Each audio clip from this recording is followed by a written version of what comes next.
Tocqueville Finance vous présente la revue de presse de Jean-Pierre Corbel.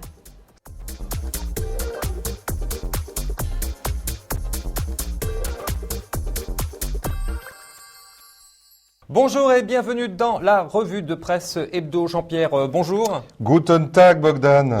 Jean-Pierre, vous parlez allemand maintenant? Et oui, j'apprends, Bogdan, comme devrait le faire notre nouveau président avant de dîner ce soir avec Angela Merkel, parce qu'a priori, ils ont un problème de traducteur. Ouais, ça veut dire quoi ça? Eh bien, simplement que la chancelière et derrière elle, toutes les autorités allemandes n'ont cessé de répéter que le traité européen, devait être ratifié avant même toute discussion hypothétique ou éventuelle sur la croissance. Tout ça m'a l'air bien compliqué. Ça veut dire quoi? Eh bien, François Hollande, lui, n'entend pas ou fait semblant de ne pas entendre et refuse de signer le traité européen sans un avenant sur la croissance.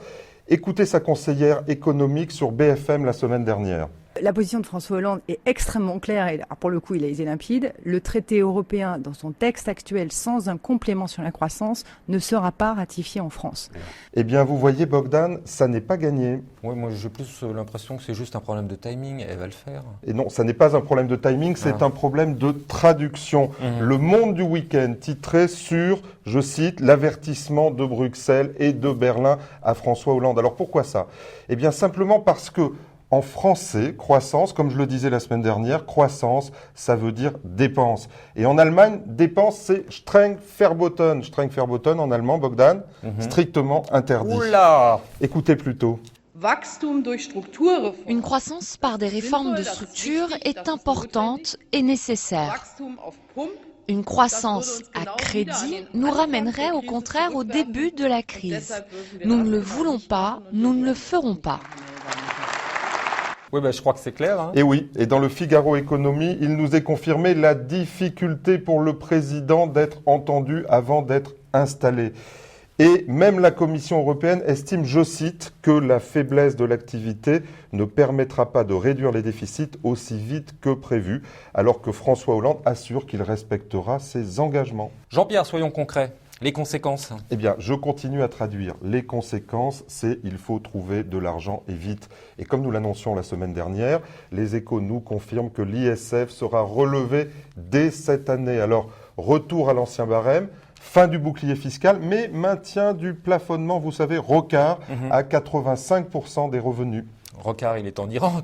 Oula, Rocard est en Iran, on n'en parle pas. Peut-être l'ISF, c'est mai-juin, c'est maintenant, non? Alors l'ISF, c'est forcément maintenant, vous savez, en deux tranches. Alors pour les patrimoines inférieurs à 3 millions, on maintiendra l'ISF avec la déclaration dans la déclaration des revenus et paiement en septembre avec le nouveau barème.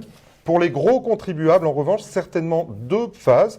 Première phase, la déclaration au 15 juin avec le paiement au barème actuel, puis un paiement complémentaire en septembre. Alors, est-ce que Jean-Pierre, vous avez d'autres bonnes nouvelles de ce genre? Eh bien, des nouvelles, j'en ai pas forcément des bonnes.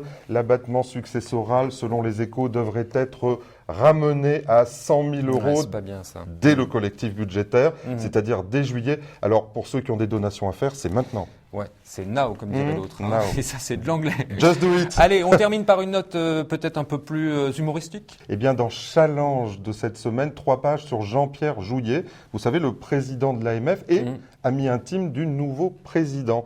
Eh bien, Jean-Pierre Jouyet nous livre sa passion pour la chanson française. Entre deux contrôles, il pousse la chansonnette et il dédie une chanson à son ami président. Il est Libre Max, d'Hervé Christiani. Ça nous rajeunit pas, ça. Non, on l'a fredonné. Ouais. Et je vais vous lire quelques paroles. Allez, fredonner quand même. Non, je vais juste lire. D'accord, Un autre jour. allez-y. Il met de la magie, mine de rien, dans tout ce qu'il fait. Il a le sourire facile, même pour les imbéciles. Alors quel bel hommage. Sauf que les imbéciles, je me demande bien qui c'est. Bon ça, Jean-Pierre, je vous laisse répondre à la question. Merci Jean-Pierre. À bientôt.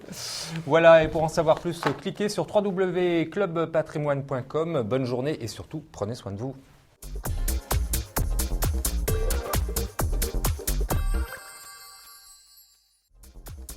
Ce programme vous a été présenté par Tocqueville Finance.